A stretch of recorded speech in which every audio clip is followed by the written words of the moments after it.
राधा वल्लभ श्री हरिवंश।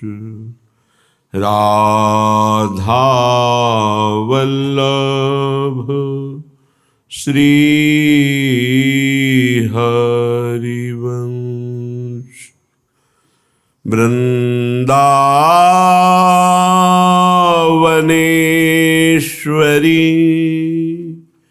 तवैव पदारविन्दम् प्रेमामृतैकमकरन्द रसौघपूर्णम्।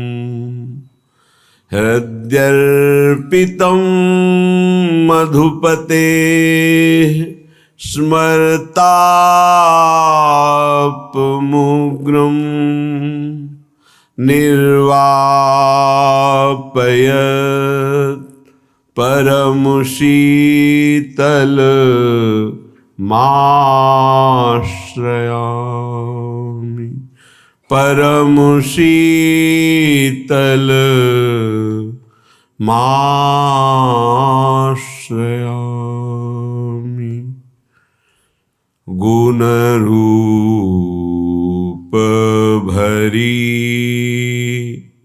विधिना संवारी। दुहूं कर कंकन एक एक सोहे।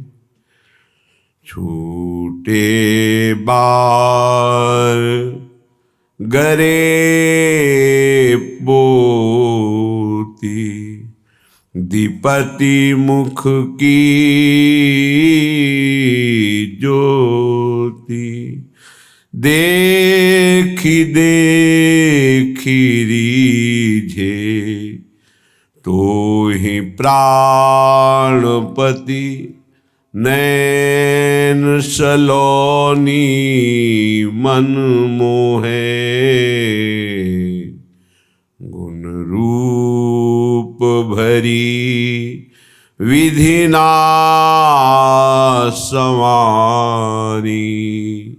दुहूं कर कंकन एक एक सोहे। सब सखी निरखी थकित भई आली। ज्यों ज्यों प्राण प्यारो तेरो मुख जो है। सब सखी निरखी थकित भई आली। ज्यों ज्यों प्राण प्यारो तेरो मुख जो है। रस बस करि लीने रस बस करि लीने। श्री हरिदास के स्वामी श्यामा। श्यामा रस बस करि लीने। श्री हरिदास के स्वामी श्यामा। तेरी उपमा को कही दो को है। श्यामा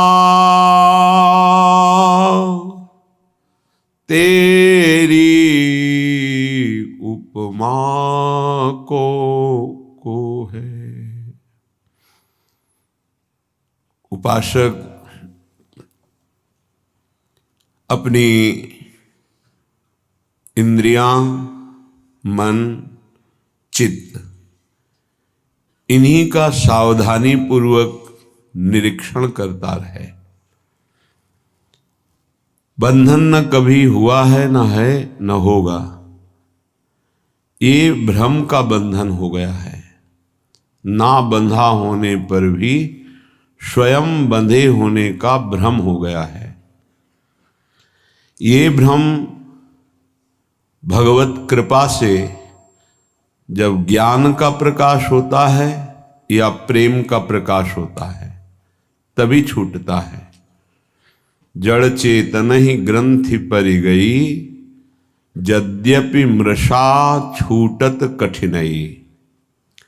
तो जब हमारी इंद्रियां, हमारा मन और हमारा चित्त, इनका बड़ा योगदान है भगवत प्राप्ति में।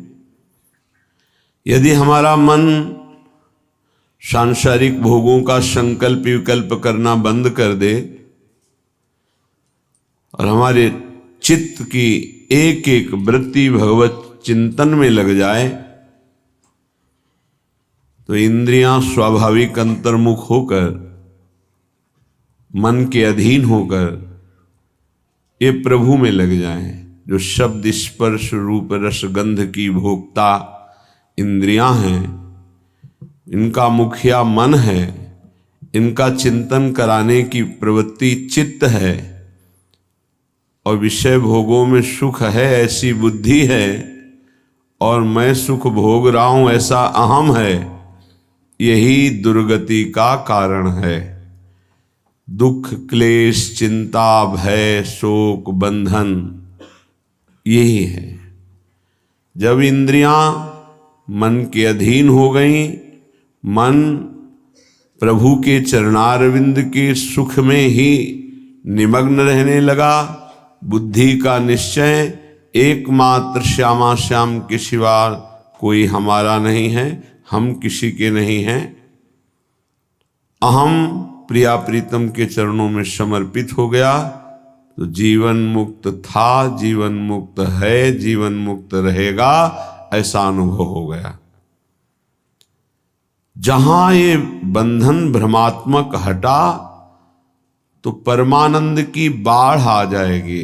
आप भावना भी नहीं कर सकते, संसारिक शब्दों में कल्पना भी नहीं कर सकते कि परमानंद सुख कैसा होता है, क्योंकि जितनी भी रची हुई सृष्टि वो ब्रह्मा के द्वारा रची हुई है। ब्रह्मा के द्वारा रची हुई संपूर्ण सृष्टि त्रिगुणात्मिका माया है। यहां परमानंद की कहीं कोई अनुभूति की बात ही नहीं है। जब तक विषयानंद का त्याग नहीं होगा तब तक परमानंद की अनुभूति नहीं होगी। जब तक ज्ञान नहीं होगा तब तक विषयानंद का त्याग नहीं होगा, या प्रेम नहीं होगा तब तक विषयानंद का त्याग नहीं होगा। बड़ा कठिन है मन और इंद्रियों को प्रभु में लगाना। बातें बना लेना, प्रवचन कर लेना, प्रवचन सुन लेना, वाहवाही इकट्ठा कर लेना, खूब धन एकत्रित कर लेना, खूब नाना प्रकार के भोगों को भोगना, ये कोई खास बात नहीं है। ये स्वाप्निक है, ये एक अच्छा स्वप्न है, लेकिन जब जगेंगे तो खाली हाथ होंगे।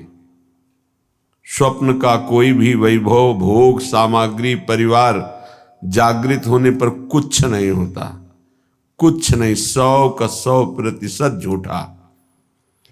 ऐसे ही ये जो ब्रह्मा के द्वारा रचा हुआ संपूर्ण संसार है, जब आप भगवदानंद का जरा भी अनुभव करेंगे तो जेहि जाने जग जाए हेराई, जागे जथा स्वप्न भ्रम जाई। जिस परमात्म तत्व को जान लेने के बाद संसार ऐसे गायब हो जाता है जैसे स्वप्न में नाना प्रकार के पदार्थ अनुकूल प्रतिकूल, व्यक्ति अनुकूल प्रतिकूल देखा, पर जब जगे तो कुछ नहीं था। उमा कहूँ मैं अनुभव अपना, सत हरि भजन जगत सब सपना। ये स्वाप्निक पूरा का पूरा जितना ब्रह्मा ने रचाया, आ ब्रह्म स्तंभ पर्यंतम सर्वम मायामयम जगत, सत्यम सत्यम पुनः सत्यम हरेर्नामैव केवलम। तिनके से लेकर ब्रह्मलोक तक जितना कुछ है ये सब जादू का तमाशा है, माया है। आ ब्रह्म भुवनान लोकान पुनरावर्तिनो अर्जुन। हे अर्जुन, इसमें मत फंसो। ये सब बार बार जन्म मरण का चक्र बढ़ाने वाले हैं, मिटाने वाले नहीं हैं। यहां से लेकर ब्रह्मलोक तक एकमात्र सच्चिदानंद में वृत्ति लगा दे, चाहे गृहस्थ हो या विरक्त हो, अपने अपने धर्म का पालन करते हुए वृत्ति को नाम में लगाना है, नाम में जीवन करना है। अब समस्या ये है कि हमारा मन और हमारी इंद्रियां तो भोगों में लगी हैं, कैसे परमात्मा तत्व में लगे? तो श्रीपाद प्रबोधानंद जी महाराज कह रहे हैं, वशीकर्तुम शक्यो नहीं नहीं मनागिंद्रिय गणो, गुणो भूनैन्येकोऽपि प्रविशति सदा दोष निचयः। क्वायामः किं कुर्मो हरि हरि मयि सोऽप्य करुणः। स्ववासं श्रीवृन्दावन वितरमानन्यगतिकम्। क्या करूं, कहाँ जाऊं? क्वायामः, कहाँ जाऊं? किम कुर्मो, क्या करूं? हे हरि वशीकर्तुम शक्यो नहीं नहीं मनागिंद्रि गुणों। ये बहुत चंचल है मन, ये बहुत गंदी है इंद्रियां, बार बार भोगों में फंसा रहे। हे मेरे हरि, हे हरि, कहाँ जाऊं, क्या करूं? ये मेरे वश में नहीं हो रहे। सच्चाई की बात यही है। बातें बना लेना, ज्ञान की बातें उपदेश कर लेना बहुत सरल है, पढ़ लो सुना दो, लेकिन इनको अपने आचरण में उतार लो, सोई महात्मा, चाहे वो गृहस्थ हो या विरक्त हो। शास्त्र की आज्ञा के अनुसार अपने अंतःकरण को चलाना ये महात्मा का लक्षण है। मन और इंद्रियों को स्वतंत्र रूप से भोगों में छोड़ देना ये विषयी पुरुष का लक्षण है। प्रायः बहुत संभालने पर भी, बहुत वर्षों तक इनको संयम में रखने पर भी कभी अहंकार न कर ले कि मैं संयमी हो गया, मैं जितेंद्रिय हो गया। जब तक प्रभु का मिलन न हो जाए तब तक मन और इंद्रिय पर विश्वास न करे कि मैं अमुक भोगों का विजयी हूं, त्यागी हूं। नहीं, कभी भी फिसल सकते हो। इसलिए आजीवन भगवत मार्ग के पथिक सावधान रह करके कभी गर्व नहीं कि मैं जितेंद्रिय हो गया, मैं मनोनिग्रही हो गया, मेरा क्या माया बिगाड़ सकती। नहीं, शिव विरंचिका मोहई को है बपुराण। और कौन बेचारा माया से युद्ध कर सकता है जब ये बड़े बड़े। तो क्या करें, बड़े मत बनो, छोटे बन जाओ, दैन्य हो जाओ, तृणादपि सुनीचेन। कोई नहीं तुमसे प्रश्न करेगा, न माया न भगवान। प्रश्न करते हैं जिनको बहुत अभिमान है कि हम जितेंद्रिय हैं, हम मनोनिग्रही हैं, हम बड़े भजनानंदी हैं। तो प्रश्न हो जाता है, ये देखो, दो इसका उत्तर। यदि छोटे बन जाओ, तृणादपि सुनीचेन तरोर्यु सहिष्णुना, वृक्ष के समान सहनशील, तिनके के समान नीच, दूसरों को मान देते हुए स्वयं अमानी, कीर्तनीय सदा हरि, ऐसा भक्त निरंतर भजन परायण रहता है। उसकी इंद्रियां चंचल होती ही नहीं, क्योंकि भगवत कृपा से वो शांत हो जाती हैं। ये रहस्य को समझिए। अमानिना मान देन कीर्तनीय सदा हरि।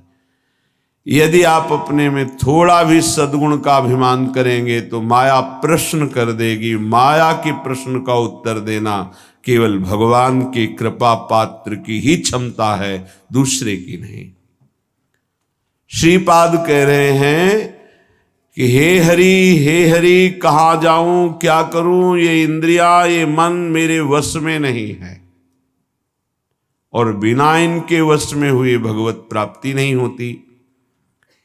प्रविशति सदा दोष निचय, ये सदैव दोष वाले कार्य में ही लगी रहती हैं, पापाचरण कराने के लिए प्रेरित करती रहती हैं। ये इंद्रियां, ये देख लो, ये खा लो, ये सूंघ लो, ये भोग लो, ये छू लो, नाना प्रकार से शब्द स्पर्श रूप रस गंध। एक उपाय मुझे समझ में आया है, श्रीपाद प्रबोधानंद जी कह रहे हैं, मुझे एक उपाय समझ में आ रहा है कि यदि वृंदावन धाम का अनन्य भाव से आश्रय ले लिया जाए तो सब ठीक कर देगा। ये बड़ी अद्भुत महिमा है। कैसे ठीक कर देगा? जब आप श्री धाम वृंदावन का आश्रय लेंगे तो वृंदावन आपको किसी महापुरुष से मिला देगा। महापुरुषों का दर्शन, संभाषण, उपदेश अमोघस्य, जैसे भगवान का बाण कभी लक्ष्य वेदे बिना वापस नहीं लौटता, जिमि अमोघ रघुपति कर बाना, ऐसे ही जिसको भगवत प्रेमी महात्माओं का संग मिल गया तो देवर्षि नारद जी कहते हैं अमोघस्य, पर शर्त है अगम्यो, उनका निर्वाह कर पाना कठिन है। 4 दिन श्रद्धा तो कोई भी रख सकता है, लेकिन आजीवन उन पर कभी दोष दर्शन न हो, उनकी आज्ञा का उल्लंघन न हो, धैर्यपूर्वक उनके आश्रित बने रहो। वो प्रभु के द्वारा आपका संबंध कराया गया है। जो हम किसी महापुरुष से मिलते हैं, ये हमारे सुकृत नहीं है, ये हरि कृपा है। जो प्रभु मोहि अनुग्रह कीन्हा, तो तुम आई दर्श हठ दीन्हा। भगवत अनुग्रह से भगवत प्रेमी महात्माओं का संग मिलता है। भगवत प्रेमी महात्माओं के संग से हमारे दुष्संग का नाश हो जाता है।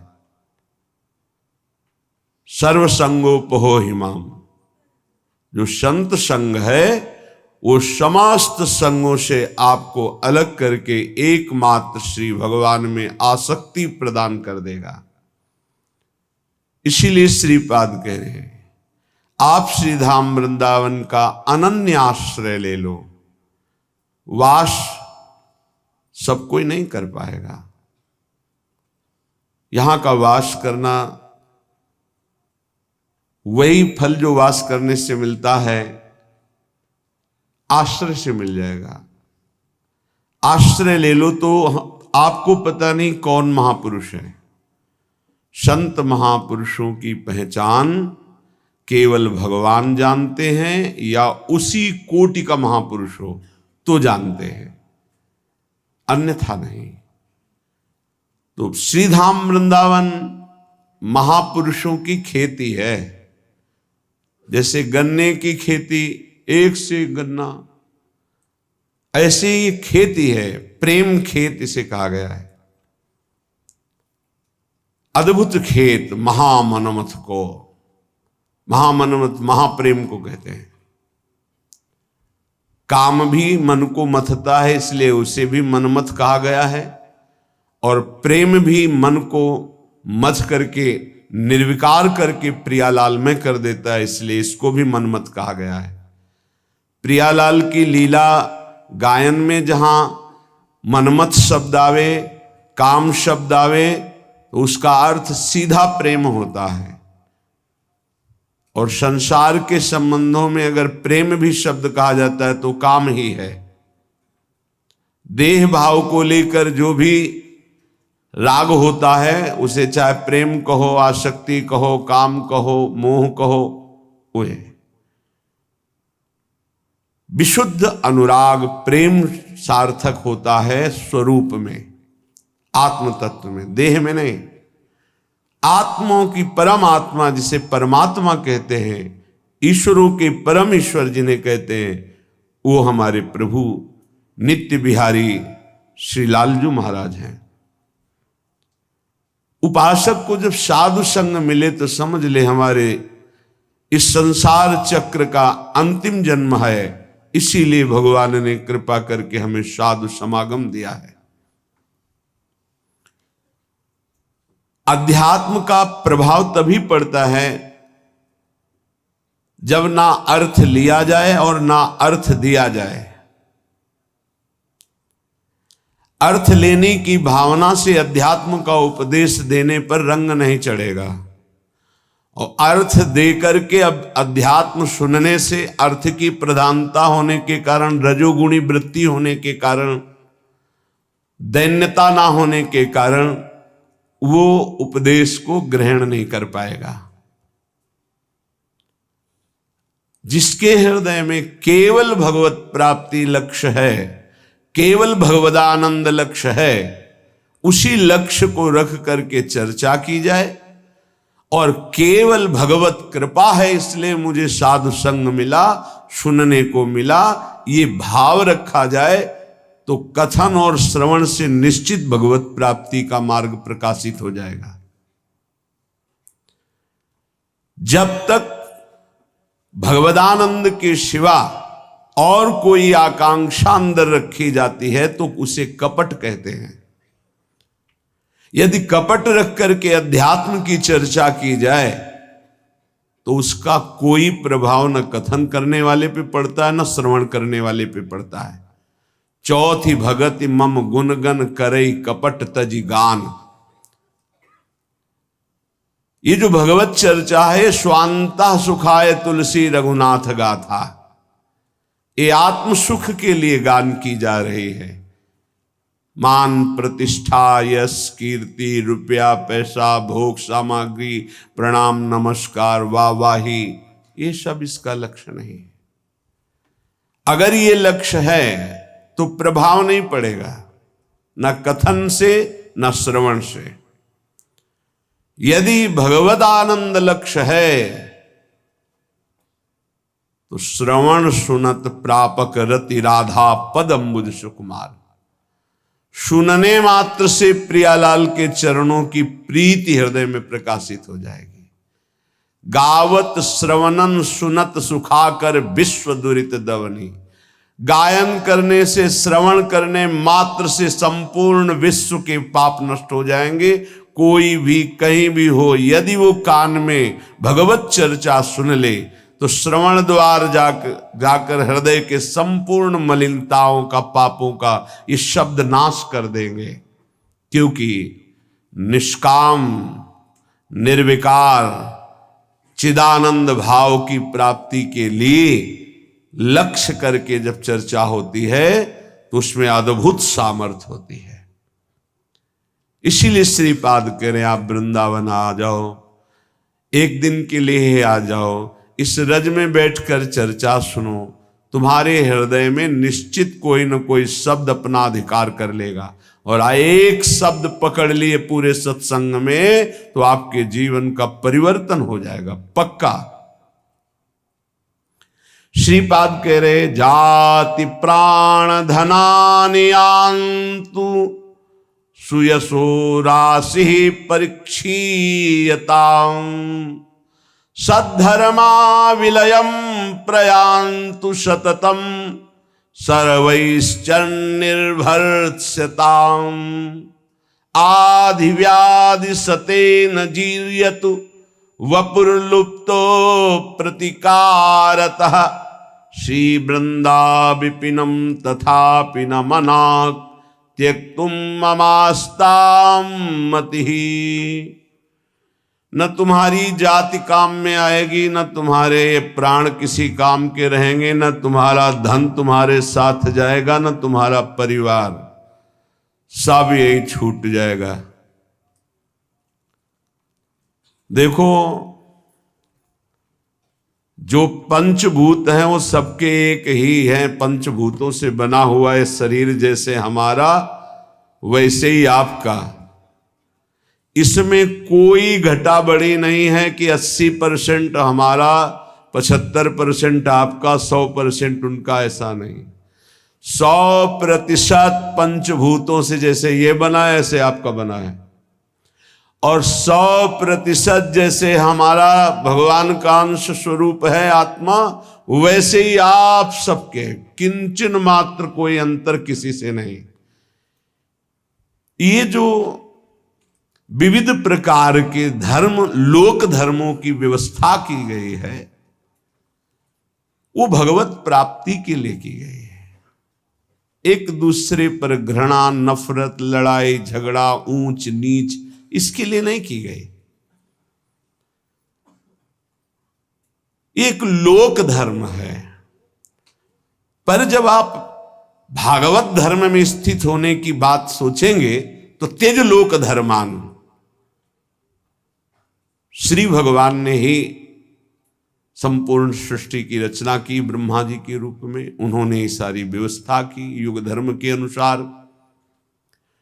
वही भगवान श्री राम जो हरि हैं, जिनके नाभि कमल से ब्रह्मा प्रकट हुए, सबरी जी के सामने बैठे कुश की चटाई पर, बड़े बड़े योगियों के द्वारा पावन किए हुए हृदय कमल में जिनका पधारना कठिन होता है, सबरी माई के सामने बैठे हुए। कौन है सबरी मैया? सब दंडकारण्य के ऋषि बड़ा ऐसा भाव रखते थे दूर दूर। एक तो भीलनी, दूसरे स्त्री, तीसरे कुरु, मतंग ऋषि सबरी की भावना को पहचाना और अपने पास में कुटिया बनाई और कहा, बेटा तुम निश्चिंत होकर यहां भजन करो। ये बड़े बड़े ब्रह्म ऋषि जन क्यों नहीं समझ पाए सबरी जी को कि इतनी उच्च कोटि की महान भक्ता है? क्योंकि उन्हें अपने ब्रह्मणत्व का, अपने तप का, अपने साधन का, मैं महान हूं क्योंकि ब्रह्म ऋषि हूं, ब्रह्मणत्व है। ये भगवान किसी की भी कुटिया में नहीं गए, किसी की तरफ देखा नहीं, उनकी तरफ देखा जो सबरी जी पर भाव रखते थे। तो उनसे पूछ लेते थे कि सबरी मैया का आश्रम किधर है। संभाषण कर लिया, देख लिया, आश्रम किसी के नहीं। और जो ऐसा सोचते थे कि मैं तो इतने 1000 वर्ष से तप कर रहा हूं, भगवान तो मेरे यहां आएंगे ही, भगवान ने देखा भी नहीं, संभाषण भी नहीं किया। आश्चर्य है, भगवान सबरी जी के सामने कुशासन में बैठे हुए। सबरी जी एक एक बेर भगवान को दे रही है, जो रोज भाव से चयन करती थी। भगवान उससे बखान बखान के पा रहे। फिर भगवान सबरी जी की स्तुति करते हैं। जो नवधा भक्ति है वो उपदेश नहीं, क्योंकि भगवान के सामने ही प्रेमाग्नि में शरीर को भस्म करके वो भगवत धाम जा रहे, तो उपदेश दिया जाता है जो आचरण करे। सबरी जी में तो संपूर्ण प्रेम लक्षणा भक्ति का प्रादुर्भाव हो चुका है, जो नवधा भक्ति के बाद होती है। भगवान ने उसमें कहा कि जाति पाति कुल कर्म बड़ाई, ये सब मैंने माना, मुझे ये कोई रिझा नहीं सकता। मैं अमुक हूं, मैं अमुक हूं, मैं मानो एक भगति कर नाता, एकमात्र मैं भक्ति का नाता मानता हूं। और वो किसी के अहोवत्सो पचतो गरियान यज्ञ वर्तते नाम तुभ्यम, वो चांडाल भी जगत पूजनी हो जाता है जिसकी जिह्वा पर भगवत नाम हो। जो भगवान का भक्त हो, चरणोदक लेकर पीना चाहिए, वो चाहे स्वपच हो, चांडाल हो, किसी भी कुल में जन्मा हो। और जो भगवान की भक्ति से विमुख है, वो कोई भी हो, वो इस सच्ची मानो वही स्पर्श करने योग्य नहीं है जो भगवान से विमुख है। और जो भगवान के सन्मुख है वही सर्व पूजनीय, सर्व वंदनीय है। ये केवल एक मर्यादा बनाई गई लोक व्यवहार के संचालन के लिए। सत्य वस्तु ये है कि जो ये शरीर है वही सांप के शरीर है, जो ये आत्मा है वही सांप की एक आत्मा है। इतना भी भेद नहीं, इतना भी अंतर नहीं है। जैसे छोटा भाई बड़े भाई के चरण छूता है तो वो महान नहीं हो गया है, वो नीच नहीं हो गया छोटा भाई, वो बड़ा महान नहीं हो गया। एक मर्यादा है लोक व्यवहार की। तत्वतः दोनों में एक ही आत्म तत्व है, दोनों के एक ही पांच भौतिक शरीर से निर्माण हुआ। ये जो जाति है, जो शरीर है, जो प्राण है, जो धन है, जो परिवार का संबंध है, ये केवल लोकवत है। एक ऐसे ही चंद दिनों में सब छूट जाएगा। ना ये पहले मिला था ना ये बाद में रहेगा, ये बीच में कुछ समय के लिए, जिसे तुम बहुत लंबा समय समझते हो, 70 वर्ष 80 वर्ष, ये कुछ नहीं है। विचार करके देख लीजिएगा। श्रीपाद कह रहे ये सब नष्ट हो जाएगा, छूट जाएगा।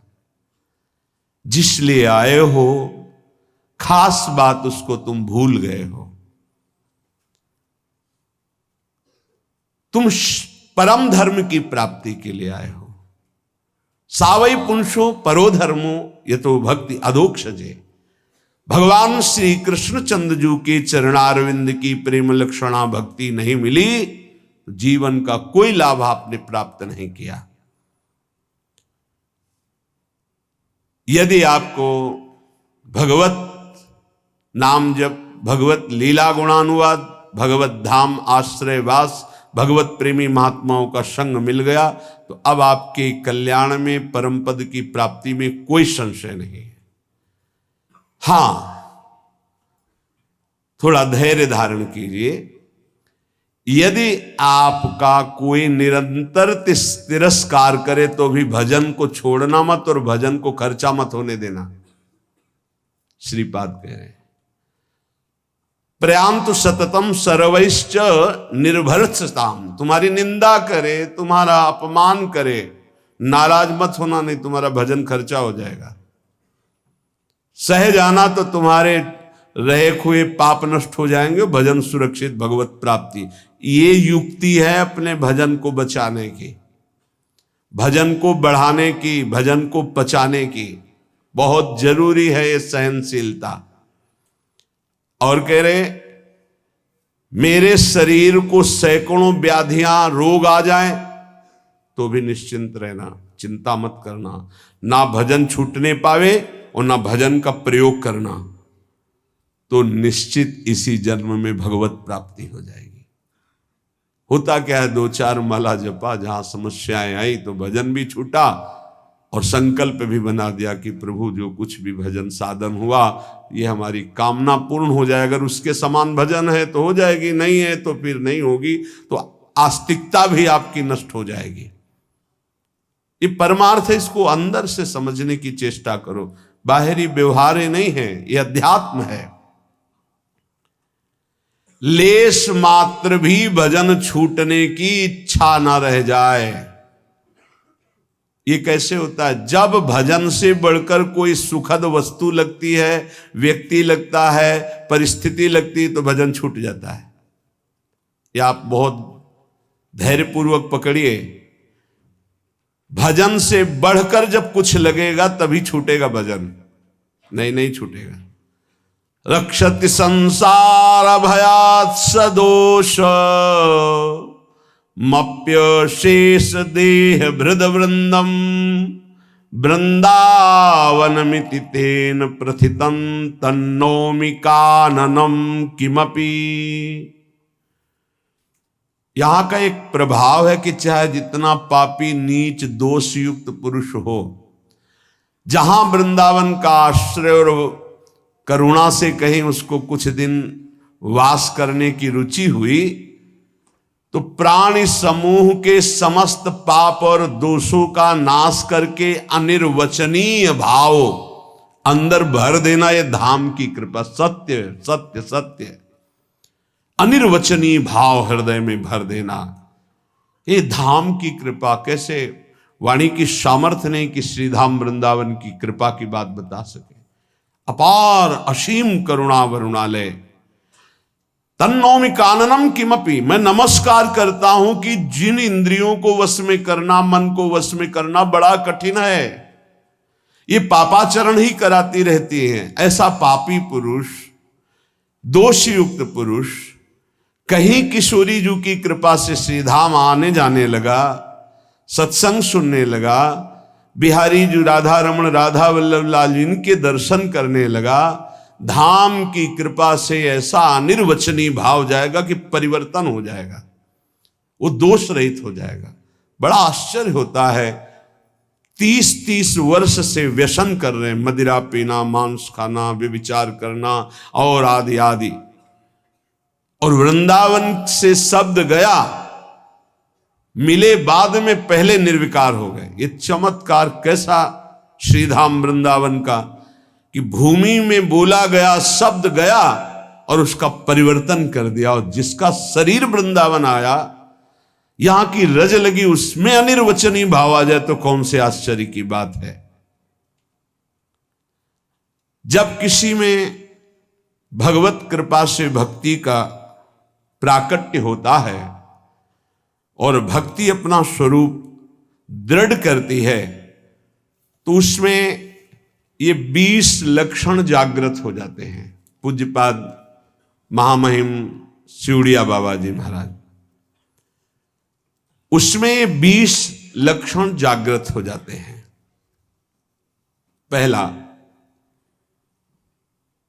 नाम जप में स्वाभाविक प्रीति, राधा राधा राधा राधा राधा राधा राधा, हर समय एक ऐसी लगन, एक ऐसी अगन जो बुझे ना, जो टूटे ना, नाम के प्रति एक विशेष प्रियता। ये भगवान की ऐसी प्रचंड माया है कि रोज नाम महिमा सुनते हैं, पकड़ नहीं पाते हैं, रोज सुनते हैं।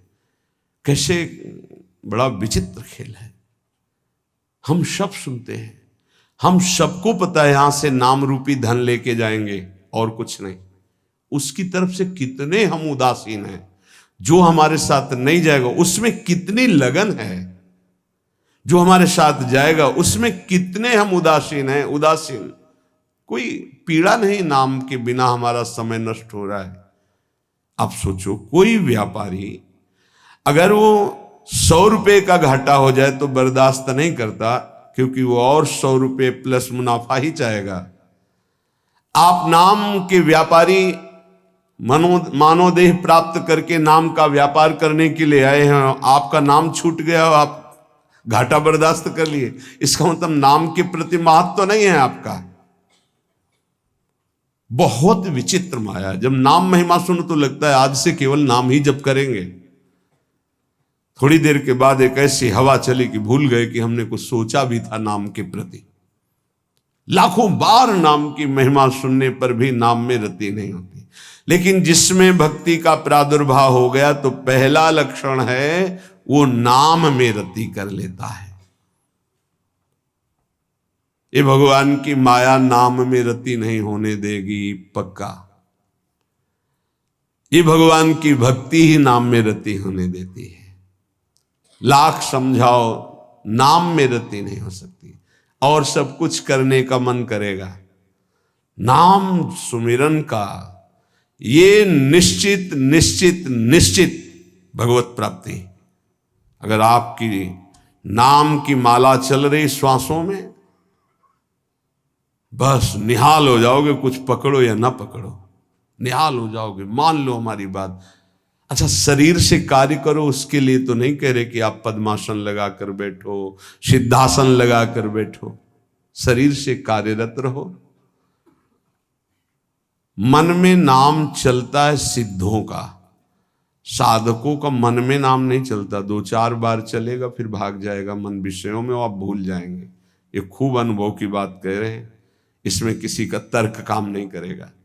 अनुभव के आगे तर्क काम नहीं करता, पढ़ी लिखी बात पे तर्क काम करता है। सामने मनोनुकूल विषय आया, भजन छूट गया। मनोनुकूल शरीर आया, संबंधी आया, पद आया, छूट गया नाम। जबकि त्रिभुवन की राज्य लक्ष्मी देने पर भी आधे पल के लिए जो प्रभु का विस्मरण न करे उसे भक्त कहते हैं, उसे भागवत कहते हैं, महाभागवत कहते हैं। ये 20 लक्षण में सबसे पहला लक्षण है नाम जपने में रुचि, स्वाद आ जाता है। स्वाद, ऐसा स्वाद आता है कि रातों जग जग करके उपासक नाम जप करता है। भोजन पाने में डरता है, नाम न छूट जाए। मित्रता करने में डरता है, नाम न छूट जाए। सगे सने संबंधियों से बात करने में डरता है, नाम न छूट जाए। बलिहारी है उसके चरणारविंद की, जो ऐसी नाम में स्वाद वृत्ति आ गई है। ये बड़ी विचित्र माया है। गोस्वामी तुलसीदास जी कह रहे हैं, हे हरि कस न हरहु भ्रम भारी। भारी भ्रम पैदा हो गया, लाख बार समझाओ फिर भी भारी भ्रम है, बहुत विचित्र है, बहुत विचित्र। जो जानता नहीं है उससे गलती हो जाए तो बात चलो गलती हो गई, लेकिन अपने लोग तो जानते हैं ना, सत्संग सुनते हैं, सत्संग कहते हैं, फिर गलती के तो चांस नहीं होने चाहिए। लेकिन सत्संग सुनो और सत्संग करो। नाम जब नहीं करोगे ना तो वही करोगे जिसको कहते हो नहीं करना चाहिए। कागज में लिख लो चाहे दिमाग में लिख लो, ये हम छाती की बात कहते हैं, पढ़ी लिखी बात नहीं। भजन नहीं है तो बोलते रहो त्याग वैराग्य की बातें, सुनाते रहो, तालियां पिटती रहेंगी, लेकिन माया तुम्हें पीटती रहेगी। भजन है कुछ बोलना आता हो ना आता हो, सीधे भगवान से तुम्हारा संबंध हो, जो है वही प्रकाशित हो जाएगा। एक अद्भुत आनंद। जब निज सुख प्रकट होता है तो मन भोगों में नहीं आता। निज सुख बिन मन होई कि थीरा। यद्यपि मृषा सत्य भाषे, जब लगी नहीं कृपा तुम्हारी। हे हरि कस न हरहु भ्रम भारी। मेरे स्वामी, संसार को सत्य और सुख रूप मान करके आपको भूल जाता हो, भारी भ्रम है, बहुत भ्रम। आप देख लीजिए, देख लीजिए, आपके अनुकूल भोग केवल होना चाहिए, हो चाहे आंख का हो, चाहे कान का हो, चाहे नाक का हो, चाहे भोग का हो, चाहे किसी। प्रभु की याद नहीं आएगी। देख लेना क्या गजब का आकर्षण है। हर भोग में इतनी सामर्थ्य कि प्रभु को भुलवा दे, गजब की।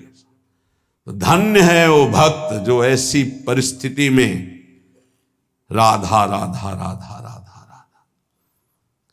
कई बार हमने कहा है कि आप किसी भी भोग का वास्तविक सुख देखना चाहते हैं तो ठीक जब आप भोग रहे, चाहे रसेंद्री का हो, जनेन्द्री का हो, नेत्रेंद्री का हो, घ्राणेन्द्री का हो, उस समय आप नाम में चित्त लगा दीजिए, राधा राधा।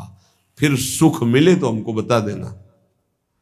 जब नाम भूले और उसमें एकाग्र हुए तो आपकी एकाग्रता और कामना के कारण आपको सुख दिखाई देता है, अन्यथा नहीं। प्रभु यद्यपि मृषा, बहुत झूठा सुख है, पर सत्य भास है, सत्य लग रहा है। नाथ कृपा कर दो, इस भ्रम को हटा दो, आपकी कृपा से ही हटेगा। अर्थ अविद्यमान जानियो, संस्कृति नहीं जाए गोसाई। बिन बांधे निज हठ सठ परवश, पर्यो कीर की नाई। प्रभु, यद्यपि यहां जितना कुछ सब मिथ्या है, सत्य है, यहां सब झूठा है। जो पहले था वो अब नहीं, जो अब है वो आगे नहीं रहेगा। खत्म होता जा रहा है। वो शरीर गए जिनको मां पिता कहते थे, गए वो, उनके मां पिता गए। ये जाने को तैयार है, जो जन्मे हैं वो बढ़ के जाने को तैयार है।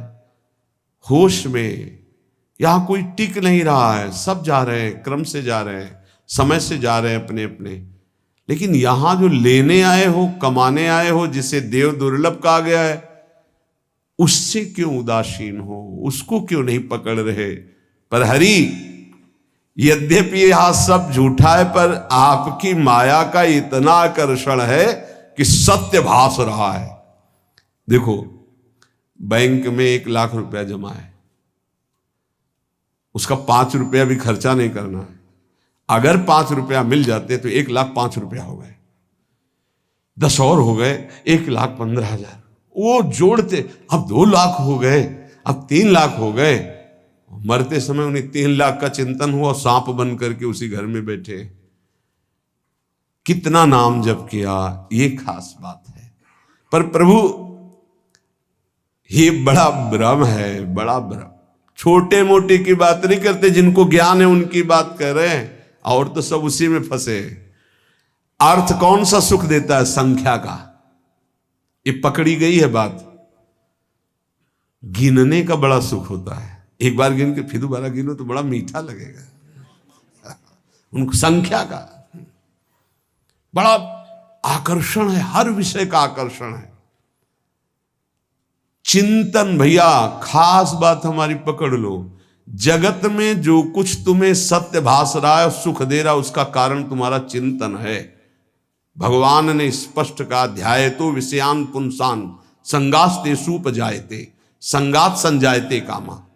खास बात, अगर विषय चिंतन ना हो, धन चिंतन ना हो, भोग चिंतन ना हो, और फिर आपको तो कोई उसका महत्व नहीं। समलोष्टास्म कांचना, जिनका चिंतन भगवान में रहता, तो माटी का ढेला, सोने का और रुपया सब उनके लिए एक समान रहता है, कोई उसका महत्व नहीं रहता। महत्व न रहते हुए केवल व्यवहार दिखाई देता है, आंतरिक महत्व नहीं होता। प्रभु, मैं ये जानता हूं, अर्थ अविद्यमान जानी, संस्कृति नहीं जाए गोसाई, बिनु बांधे निज हठ सठ परवश पर्यो कीर की लाई।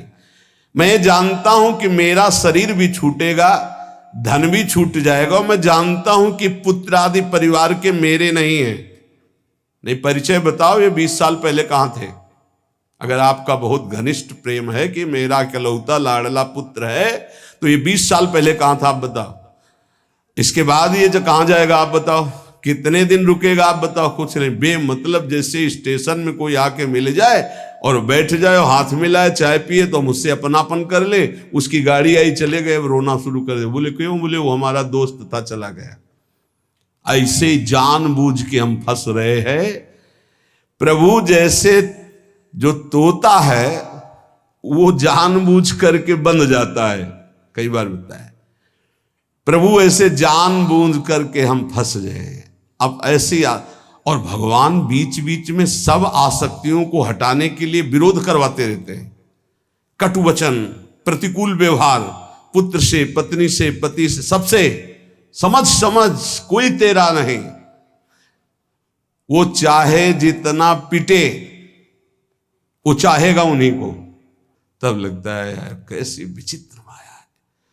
ये अब भी नहीं समझ पा रहा कि कोई हमको इससे हटाना चाहता है। जिस राग को नहीं छोड़ सकते थे, हटाना चाहता है। अब बोल राधा राधा, निकल पड़ भगवान की खोज में, तेरा मंगल हो जाएगा। नहीं नहीं, बंदे कीर मरकट की लाई। सपने व्याधि विविध बाधा, जन्म मृत्यु उपस्थित आई। वैद्य अनेक उपाय करे, जागे बिनु पीर न जाई। भाई, ऐसा है जैसे कोई स्वप्न में देखा कि मेरे पेट में बहुत दर्द हो रहा है, और इतना भयानक दर्द कि बस मरने जा रहे हैं।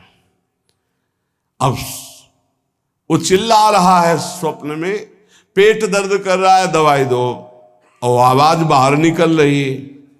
अब बाहर से बड़े बड़े वैद्य बुला करके उसको दवाई पेट में लगाई जाए तो क्या उसका दुख दूर होगा?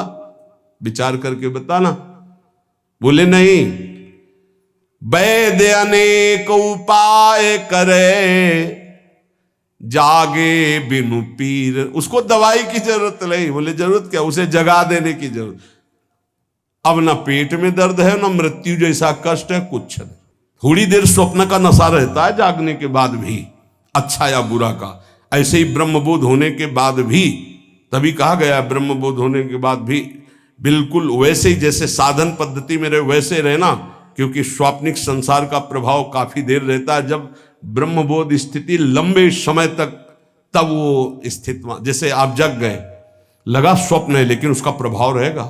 अच्छा स्वप्न है, स्वप्न में आपकी माँ आई है तो आंसू चलने लगेंगे।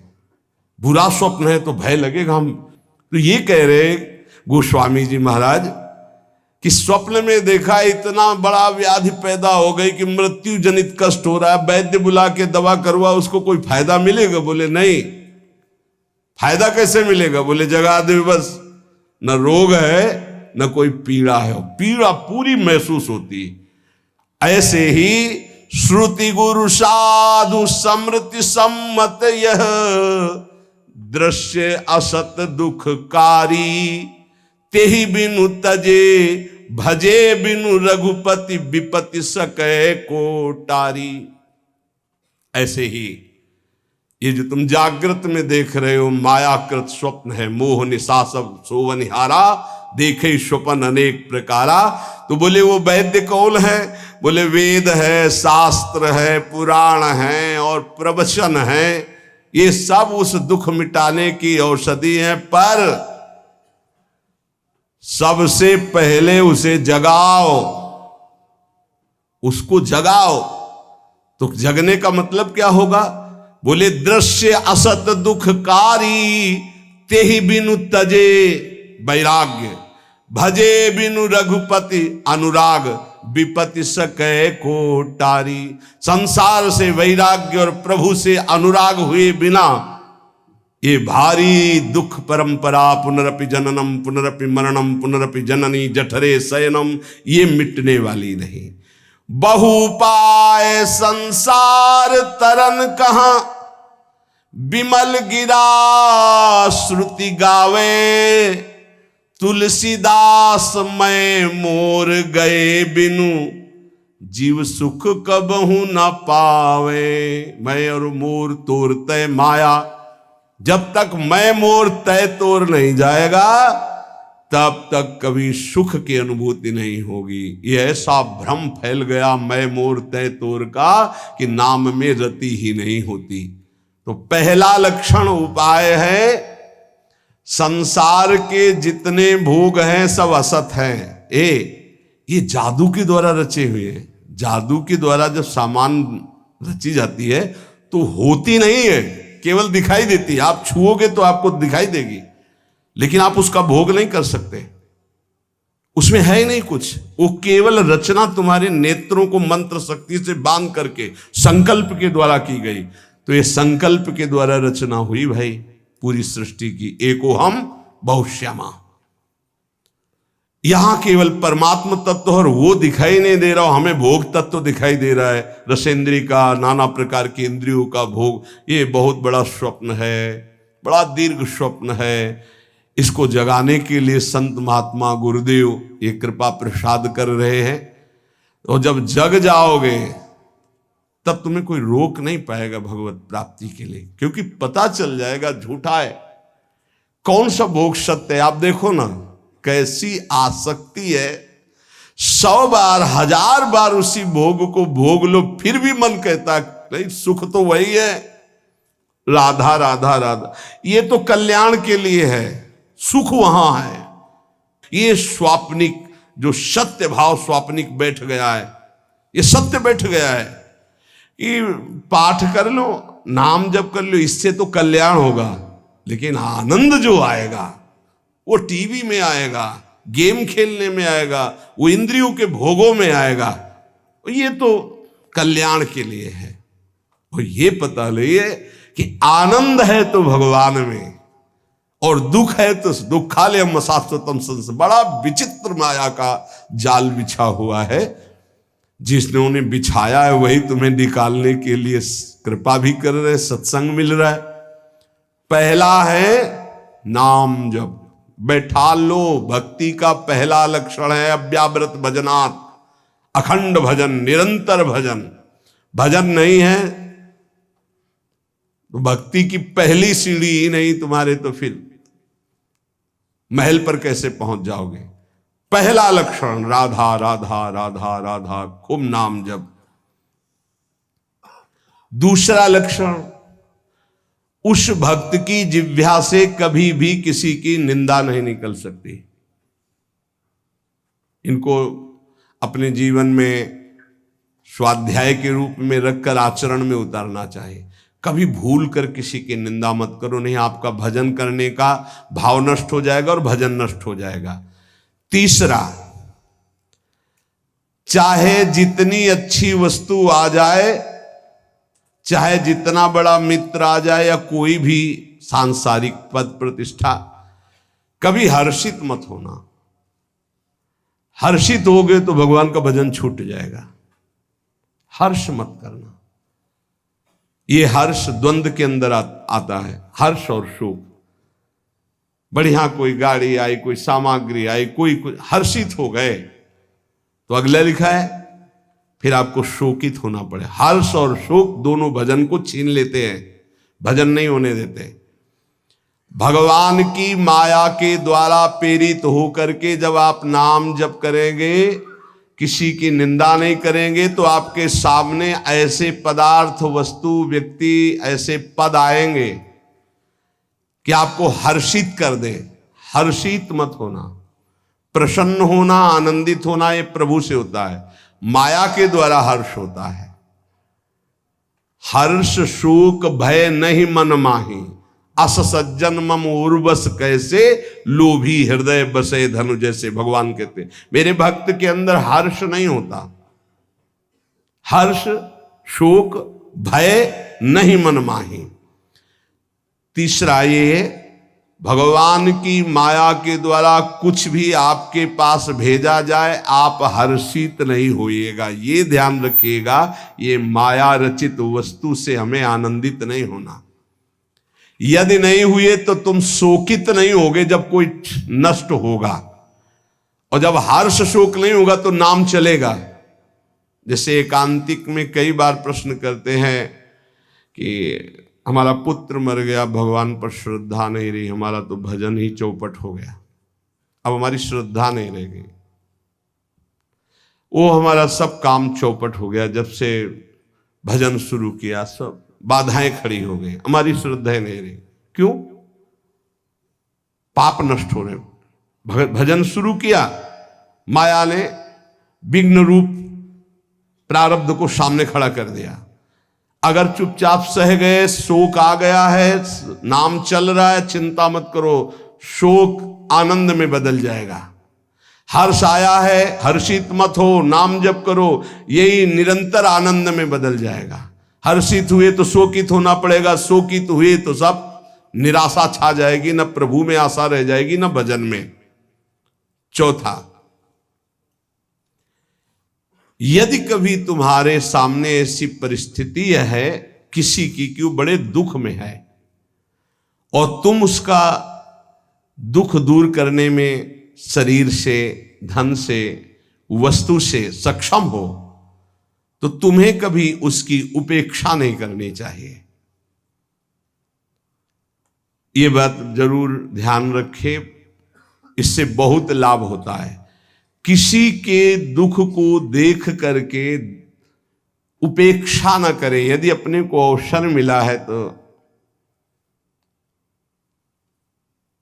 श्री जी का बगीचा है, उसके सामने कोई सावन के समय, हो सकता है 18-20 वर्ष के बाद हो, बाहरी कोई संत भगवान वयोवृद्ध आए थे, तो उसी बगीचे के गेट के पास ऐसे जो परिक्रमा का किनारा है पड़े थे, और बहुत उनको शौच, वो वृद्ध थे, कोई देख नहीं। अब कौन यहाँ तो सब परिक्रमा लगा रहे, सब अपने राग रंग में मस्त। सुबह देखा था परिक्रमा करते समय तो सोचा ऐसे ही, फिर भिक्षा को गए तो दोपहर को देखा ऐसे, फिर भी लगा कि आराम कर रहे होंगे। शाम के देखा तो फिर वही, तब लगा शाम के दर्शन करने जा, तब नजदीक गए तो देखा वो बोल नहीं पा रहे थे। एक मित्र संत जो थोड़ा अर्थव्यवस्था वाले थे, उनसे प्रार्थना की, रामकृष्ण मिशन में भर्ती हुए, जो 8-10 दिन वो, तो उनका जो दुलार मिल रहा था ना, वो हृदय में जो आनंद प्रकट का, ऐसा लग रहा था मेरे प्रभु स्पर्श कर रहे हैं। हमारे पास सामर्थ्य नहीं है तो शरीर से, व्यवहार से, बुद्धि से, अगर अर्थव्यवस्था है तो अर्थ भी लगा करके, प्राप्त सेवा का त्याग करने से भजन में हानि हो जाती है। प्राप्त सेवा, अगर कोई पशु पक्षी मनुष्य ऐसा है जिसके सानिध्य को भगवान ने दिलाया, जैसे पूज्य भाई जी से हनुमान प्रसाद पोद्दार जी महाराज, एक वयोवृद्ध टीबी के रोग के जिनको घर वालों ने निकाल दिया था, वो ऐसे ही रोड के किनारे, बहुत ही बुरी दशा थी। तो किसी भक्त ने बताया कि ऐसा ऐसा कई दिन से देख रहे हो, बहुत। भाई जी नजदीक गए, उनको उठा के लाए, अपने एक कमरे में रखा, जांच करवाई तो टीबी बहुत बढ़ी हुई थी। अच्छा, ये संक्रामक रोग होता है, जैसे थूक आदि, तो सब वो ऐसे दस्ताने और मास्क लगाकर भाई जी ऐसे ड्यूटी बंधी की 2-2 घंटे 3-3 घंटे सब इनकी सेवा में रहेंगे। अपरिचित, रोग ग्रसित, अनाथ, प्राप्त सेवा, ये भगवत स्वरूप है। भाई जी से कहा, भाई जी संक्रामक रोग होता है, आप मास्क नहीं लगाए, आप सावधान। बोले देखो आप मरीज की सेवा कर रहे हो, हम भगवान की सेवा कर रहे हैं, हमें कुछ नहीं होने वाला, क्योंकि मैं अपने भगवान की सेवा कर रहा हूं। आप मरीज की आप जरूर पहनिएगा, क्योंकि आप मरीज की कर रहे हैं, हम श्री भगवान की, हमारे श्री भगवान है। बड़े बड़े महापुरुषों से शिक्षा मिलती है। कभी ऐसा अवसर मिले तो जरूर वहां प्रमाद नहीं करना चाहिए कि हमारा क्या नहीं, भगवान उस रूप में आपको कुछ विशेष स्थिति प्रदान करने के लिए सेवा का अवसर दिए। ये चौथा, प्राप्त सेवा का कभी त्याग ना करें। जैसे एक दो बार ऐसा हुआ है कि कई दिन से भूखे हैं बाबा, कहीं मिलेगा क्या, कहीं भोजन की व्यवस्था है क्या? भोजन की कहाँ व्यवस्था है तो मुझे पता नहीं, लेकिन आइए आप, जो कुछ भोग का श्री जी का, एक एक लड्डू लगा दिए, मिश्री लगा दिए, ऐसे वो रखा, आप इसे पाइए और अभी हम मांग के लाते हैं। हमारी जितनी सेवा में सामर्थ्य है उतना हम आपको, अगर आपके पास भोजन की व्यवस्था है और कोई दुखी है, भूखा है, प्यासा है, आप दे दीजिए। कोई ठंडी में कांप रहा है, आपको लग रहा है कि इसको जरूरत है, वास्तविक वो निरपेक्ष है, अपना शाल अपना स्वेटर पहन, फिर आप देखिए आपको हृदय में कैसा आनंद, कैसे आपके सुकृत उदय होते हैं। बहुत रहस्य की बात है। प्राप्त सेवा का त्याग करने से श्री जी के भजन में विक्षेप पड़ जाएगा और उपासक का भाव क्षीण हो जाएगा। वो चाहे किसी पशु पक्षी की हो या किसी मनुष्य की, अगर सेवा प्राप्त हो गई है तो उस समय उपेक्षा ना कीजिए, ये तो ऐसे संसार है, सब भोग नहीं। आप पूज्य राधा बाबा के पावन चरित्र में अवध धाम कनक बिहारी जी के दर्शन कर ले, रास्ते में गधे के रूप में, भगवान ही सब रूपों में, तो बहुत ही घाव कौआ ऐसे जिंदा नोच रहे थे। बाबा ने देखा तो सब, अब बाबा प्रायः मौन रहते थे, अपना अचला उतारा, पूरा उड़ा दिया, और बस एक ऐसे ऐसे मक्खियां उड़ा रहे। भाई जी को चिंता रहा करती थी, क्योंकि बाबा भावावेश में कभी भी कहीं भी खड़े हो गए, कहीं तो पीछे मुड़ के दे, राधा बाबा कहाँ है, पता नहीं कहाँ है। अब दौड़ भाग हुई तो देखा कि अरुण वस्त्र का जो भगवा वस्त्र है वो उस गधे को उड़ाए हुए आप ऐसे, तो कहा कनक बिहारी के पट बंद हो जाएंगे इतने।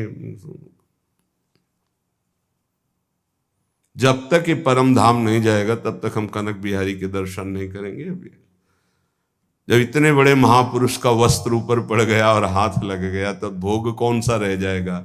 प्रारब्ध क्षय हुआ, शरीर पूरा हुआ, अवध धाम में शरीर पूरा हुआ, वो भगवान को प्राप्त हुआ, क्योंकि महाभागवत बैठे हुए दुलार कर रहे।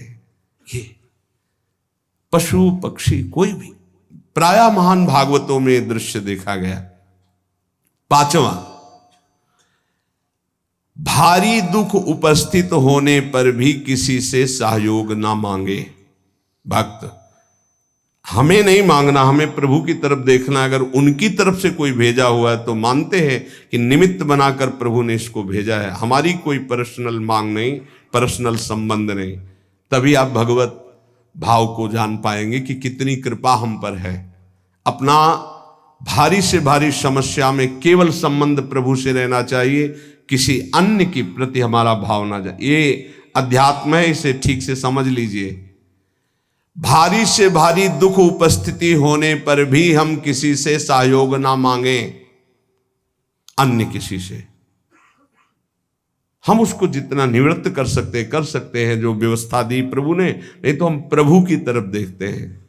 सच्ची मानना, बड़ी से बड़ी व्यवस्था एक क्षण में वो प्रभु कर देते हैं। निमित्त किसी को बना दे तब आपको लगेगा ये श्री जी के द्वारा किया हुआ विधान है, मेरे द्वारा नहीं।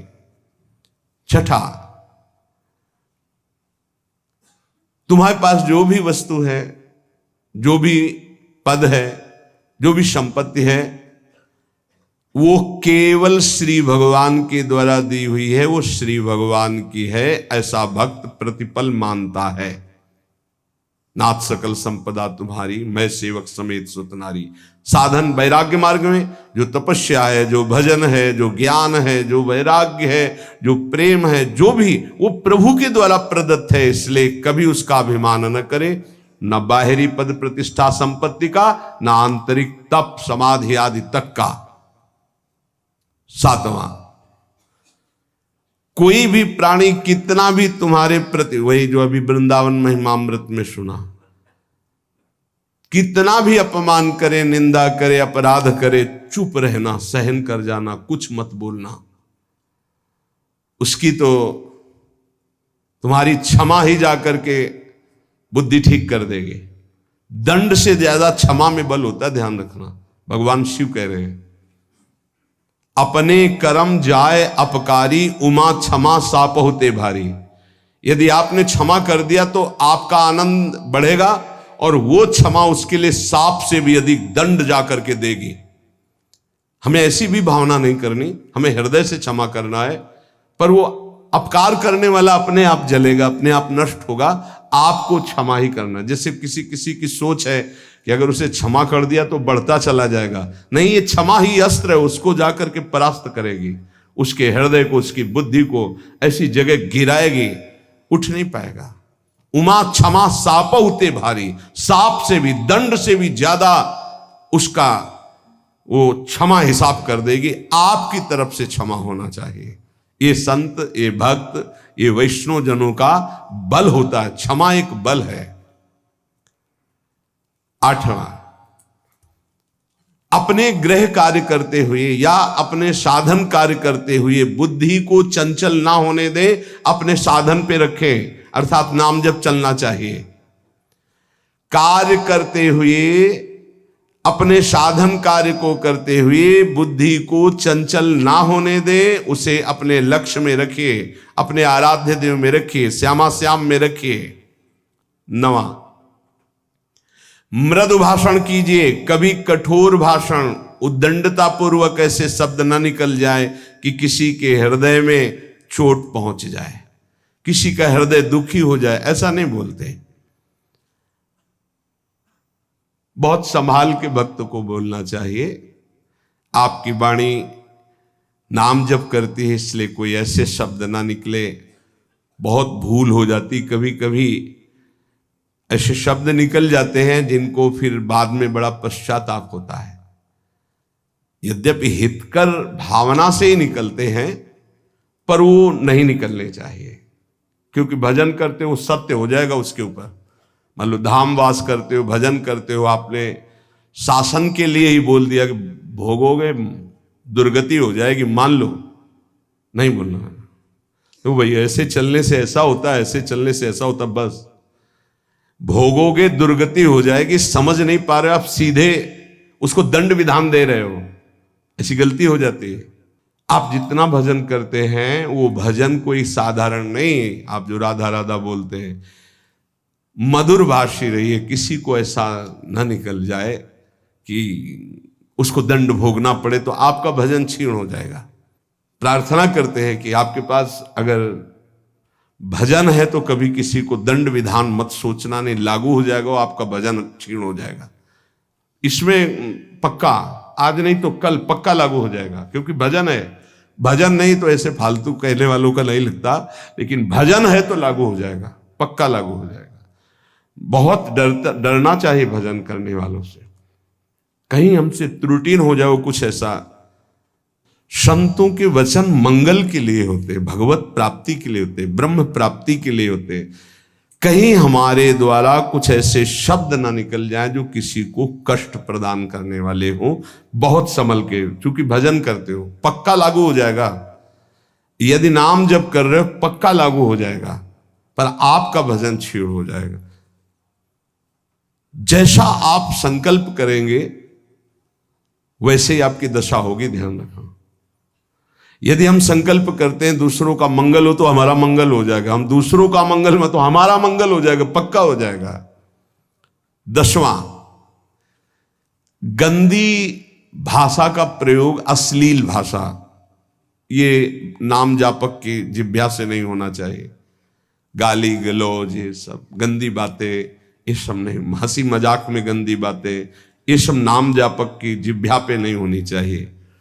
कहा जो कोई भी व्यसन करता है, कोई भी व्यसन, उसका नाम सिद्ध नहीं हो सकता, उसका भजन सिद्ध। देखो जो सिद्ध पुरुष हैं उनकी नकल नहीं करनी चाहिए।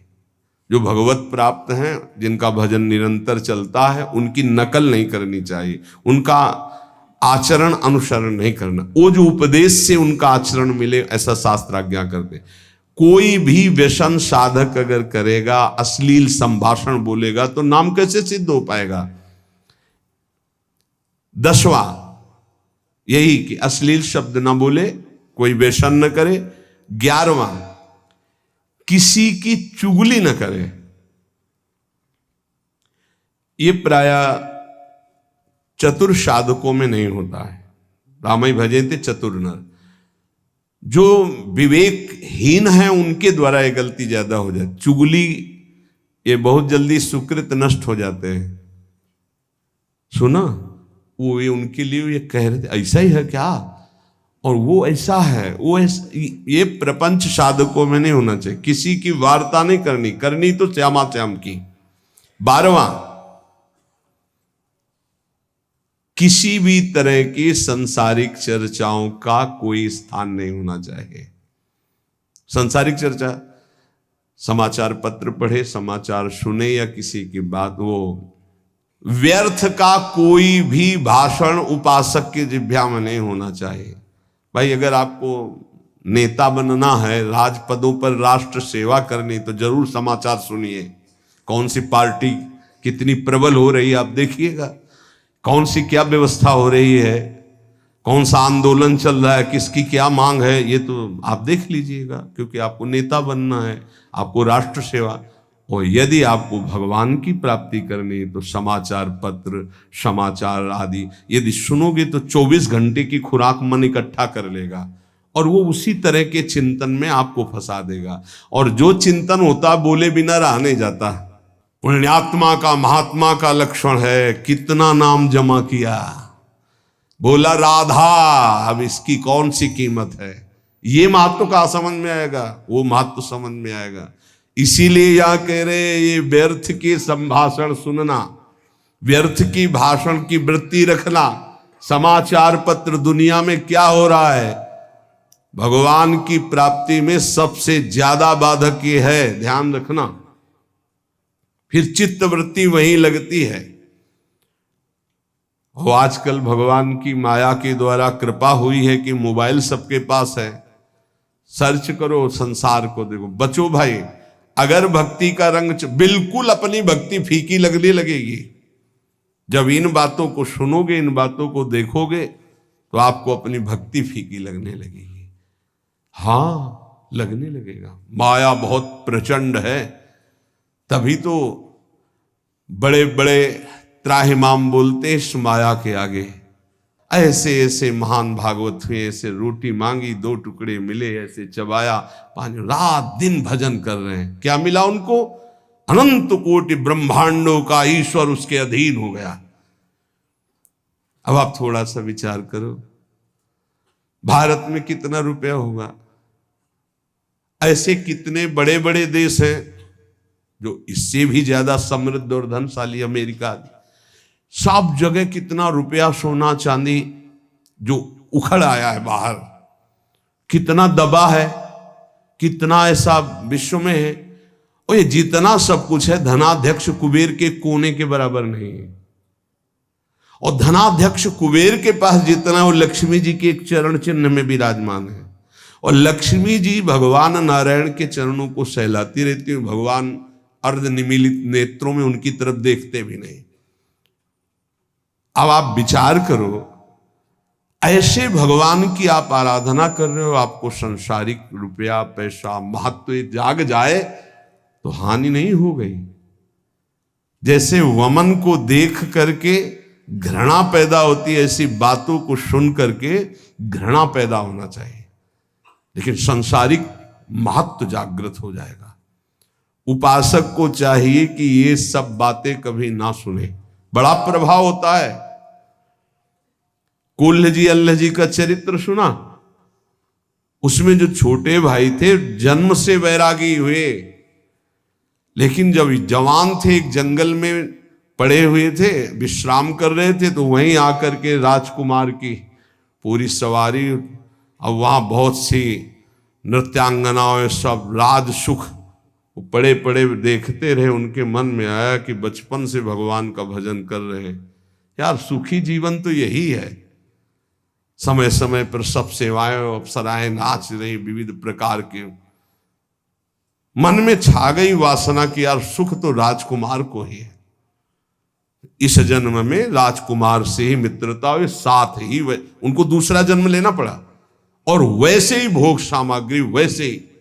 ये तो कहो भगवान का भजन कर रहे थे तो उनके भाई बड़े भजनानंदी निकले, जिससे उनके हृदय में पुनः भक्ति जागृत हो गई। एक भी बात अगर तुम्हारे हृदय में वासनात्मक रहेगी, कुछ नहीं बनने वाला। वो वासना जब तक तुम्हारी पूरी नहीं होगी, आगे ना भजन बढ़ेगा ना भगवत प्राप्ति होगी। कह रहे हैं अनपायनी भक्ति दो, विभीषण जी कह रहे हैं, बोले नहीं पहले लंकाधिपति बनो, क्योंकि पहले तुम हृदय में उर्कछ प्रथम वासना रही। ए भाई, कुछ नहीं है, कुछ नहीं है। इतना रुपया, इतना सब कुछ, कुबेर के खजाने के कोने में। कुबेर भगवान के बहुत छोटे सेवक हैं, कुछ नहीं, ये मायाकृत है। अंदर से अगर ये सब गणनाएं, ये सब सुनना, ये सब बोलना, ये सब चर्चा, तो आप भगवत विमुख हो जाएंगे, इसका महत्व जागृत हो जाएगा। 13वां, किसी से, किसी भी चालबाजी से धन का अपहरण करने की कोशिश न करे। ये ले जाओ, दूसरा छू लेगा तो काम नहीं करेगा, देख ना पावे ऐसी जगह रखना, वो कहीं ना कहीं तो रखेगा। काम नहीं बना, किसी ने छुआ होगा, पक्का वो मंत्र था ऐसा ना, किसी ने छुआ होगा। ऐसी ऐसी चालबाजियां, ऐसे ऐसे। तो यहां जो इशारा कर रहे हैं उड़िया बाबा कि साधक हो करके किसी भी तरह की ऐसी कोई धन अपहरण करने की बातें न की जाएं। 14, कोई भी भगवत विमुख कार्य ना किया जाए जिससे हमारा भजन छूट जाए। ऐसे कार्यों का कोई अनुष्ठान न ले। बहुत से ऐसे कार्य होते हैं जो धर्मार्थ दिखाई देते लेकिन उनमें भजन छूट जाता है, तो विरत बहुकर्मा। 15, हित मित पथ्य मेध, ऐसा भोजन करें। 15वां भोजन हित, हित का तात्पर्य है जो शरीर और भजन के लिए हितकर हो, शरीर और भजन के लिए। देखो ये जो गरम मसाले आते हैं, स्वाद तो भले आपको अच्छा लगता हो लेकिन आपके शरीर और भजन के लिए हितकर नहीं है। जो जिससे नहीं सब्जियों में डालते हैं, क्योंकि उसमें कुछ ऐसे होते हैं जिनमें वो सब पड़ा होता है, जो निषेध है सात्विक वृत्तियों का, पर बनता स्वादिष्ट उन्हीं से। हल्दी, धनिया, नमक और छौंक लगा दो, पूरा सात्विक भोजन। हल्दी पीस लो अपने घर में, धनिया पीस लो नमक से, तो आपको स्वाद नहीं मिलेगा लेकिन स्वास्थ्य ठीक रहेगा और आपका भजन होगा। वो हितकर नहीं है आपके, वो स्वाद तो जरूर बना देगा लेकिन भजन नहीं बनाएगा। पहला है भोजन हित, आपका भजन बने और आपका स्वास्थ्य ठीक रहे। कुछ ऐसी पदार्थ पड़ते हैं जिनसे एसिडिटी बने, जलन पैदा है, खट्टी डका, भजन में मन लगेगा, थोड़ी थोड़ी देर में वो जलन कर। मित, थोड़ा भोजन, थोड़ा बहुत रहस्य है, ये अध्यात्म शक्ति को बढ़ाता है। अधिक भोजन में हमारी अध्यात्म शक्ति पचाने में लग जाती है, भजन नहीं होता। भोजन पर बहुत ध्यान देने की बात है। हित और मित, मित माने थोड़ा, अल्पाहार, और पथ्य जो रोग प्रदान करने वाला न हो। जैसे आप बैंगन है, बहुत सी ऐसी बादी करने वाली वस्तुएं हैं, वो लिब लिब लिब लिब होती, घुइयां कहते हैं, क्या कहते हैं उसे? अरबी तो आप गांव में घुइयां कहते हैं यार, अरबी, फारसी वो नहीं होती ऐसे। ये सब चीजें जैसे स्वाद के लिए उर्द की दाल, ये बहुत से ऐसे पदार्थ हैं जो आपको वायु रोग से ग्रसित करेंगे, कब्ज बनाएंगे, भजन में रुचि नहीं होगी। और मेध्य, पवित्र भोजन, भगवत प्रसाद रूप जो प्रभु को अर्पित किया। हित, मित, पथ्य और मेध्य, बुद्धिवर्धक पवित्र भोजन। हित भजन बढ़ाने वाला, स्वास्थ्य पुष्ट करने वाला।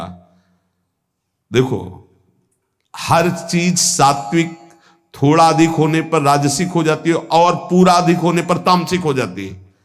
जैसे दूध, दही, घी, खीर आदि, जैसे ये सात्विक है तो कितना, आगे लिखा मित, थोड़ा। सात्विक आहार भी थोड़ा ज्यादा हुआ तो रजोगुणी हो जाएगा, कामादि की इच्छा पैदा कर देगा, और अधिक हो गया तो तमोगुणी, निद्रा, आलस्य, प्रमादोत्थम, तत्तामस मुदातम। सात्विक आहार, फिर तामसिक आहार की बात क्या? 16वां, अपने विचार को कभी भी किसी के आगे मत बताओ। जो आपका निरंतर भजन चल रहा है, जो भजन की अनुभूतियां हैं, जो आपकी दिव्यता है, किसी के आगे मत बोलो। 17वां, ये सब आने पर भी गुरु कृपा समझो, कभी अभिमान ना करो। हमारे अंदर जो दिव्यता आ रही है वो गुरु कृपा से आ रही है, साधन तो एक निमित्त मात्र है, कभी अभिमान न करे।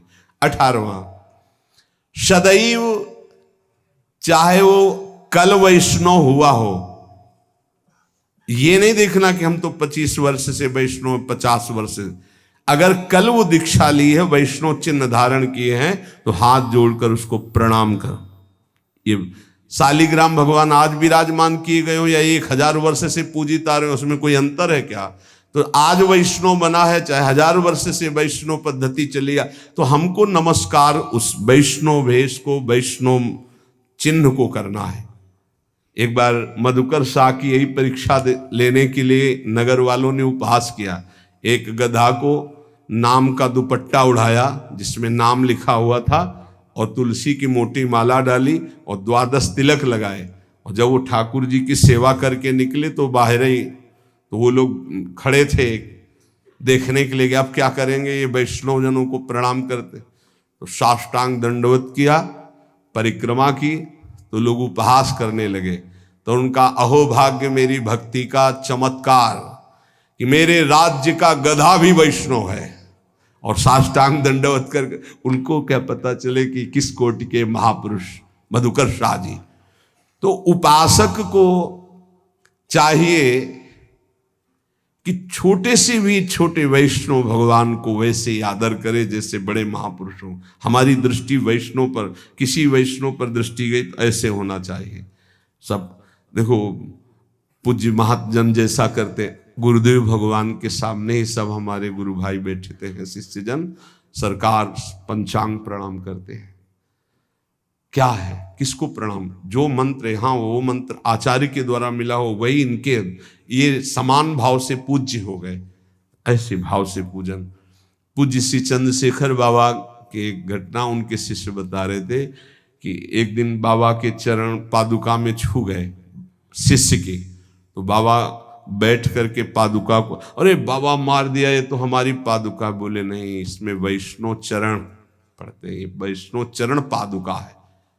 उस महापुरुषों की चेष्टाओं से पता चलता है कि वैष्णव का कितना आदर किया जाता है।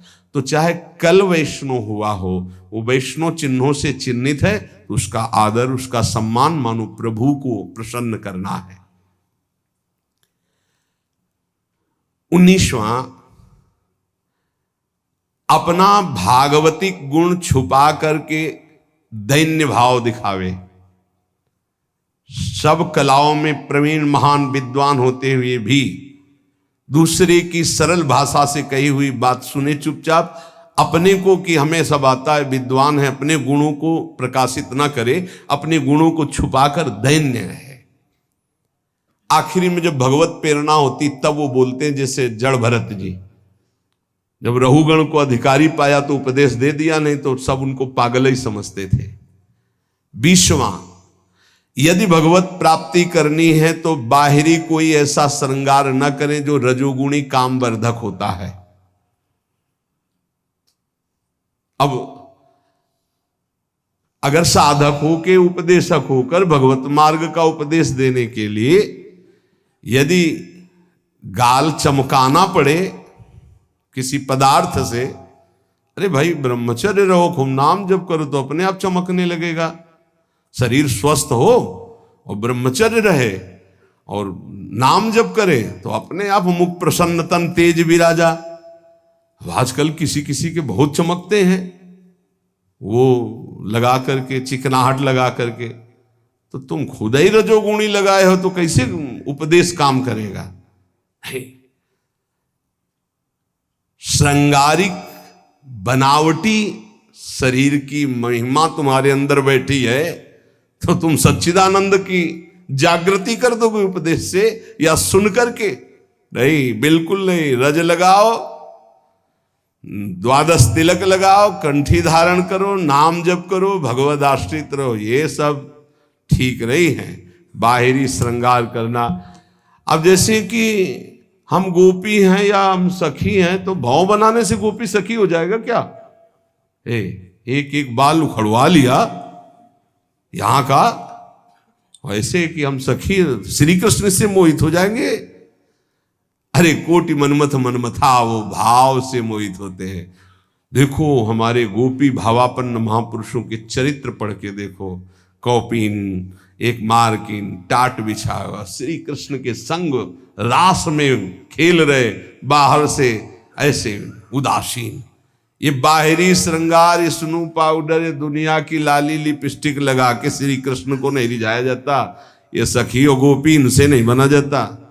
ये बवाल है रजोगुण का। इससे श्री कृष्ण जानते, श्री कृष्ण की कौन सा श्रृंगार होता है? स्थूल सूक्ष्म कारण तीनों शरीरों का त्यागी हो, अखंड चिंतन में, अनुराग में, जब रुदु सुस्वरम राजन कृष्ण दर्शन लालसा, वो भाव है, वो स्थिति है, गोपी स्थिति। जैसे देखो मुख्यमंत्री पद, प्रधानमंत्री पद, राष्ट्रपति पद, देवराज इंद्र पद, प्रजापति पद, परमेष्ठी पद, ऐसे ही ये पद है।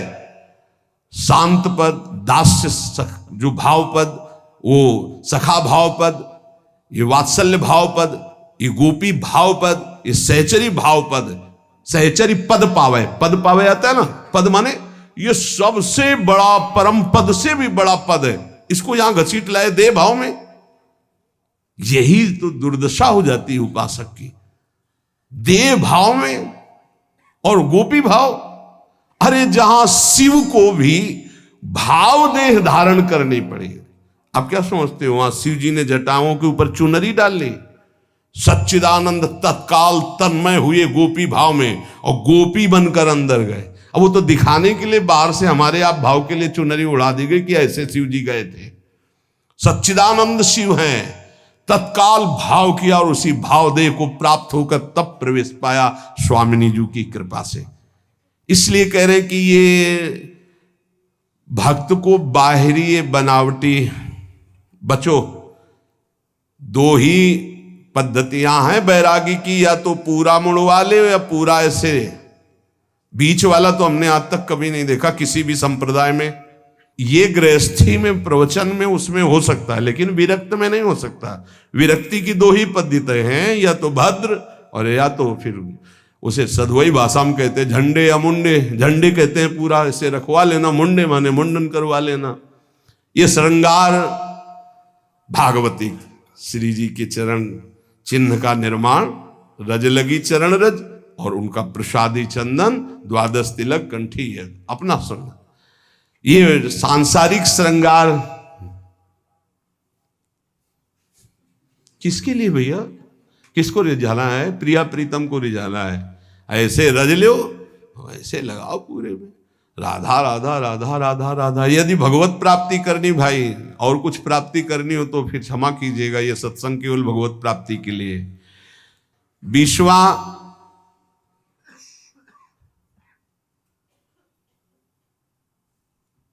निष्पक्ष हो करके पूरा जीवन व्यतीत कर दो, किसी को अपना स्वीकार न करो। निरपेक्ष, निष्पक्ष, कोई अपना नहीं, किसी की अपेक्षा नहीं, वो श्री भगवान को प्राप्त कर लेता है। ये 20 महान सद्गुण भक्त में जागृत हो जाते हैं। अगर ये याद न रहे तो एक बात याद कर लो, राधा राधा राधा, सब आ जाएंगे, अपने आप सब आ जाएंगे। धैर्य पूर्वक हमारी प्रार्थना मान लीजिए, मनुष्य जीवन का परम लाभ जितना नाम इकट्ठा कर लो, ये तुम्हारे बाद में काम में आएगा। अभी इसको खर्चा मत करना, ना रोग में, न संकट में, न विपत्ति में। ये तुम्हें निहाल कर देगा। अभी तुम्हारी समझ ठीक नहीं है, इसलिए संसार की ये हर वस्तु, व्यक्ति, स्थान प्रिय लगते हैं और नाम प्रिय नहीं लगता। लेकिन बात मान लो, ये नाम तुम्हारा लोक परलोक सब कुछ संभाल देगा। इह परलोक सकल सुख पावत मेरी सो भैया, कृष्ण गुण संचु। खूब नाम जप करो, एक एक मिनट जीवन का व्यर्थ मत जाने दो। जैसी भी परिस्थिति है उससे लड़ना सीखो, भागना नहीं। नाम के जप से दुख को सहो, नाम के जप से सुख को सहो। सुख में फूलो मत, दुख में भूलो मत। राधा राधा राधा तो निहाल हो जाओगे। शेष चर्चा आगे।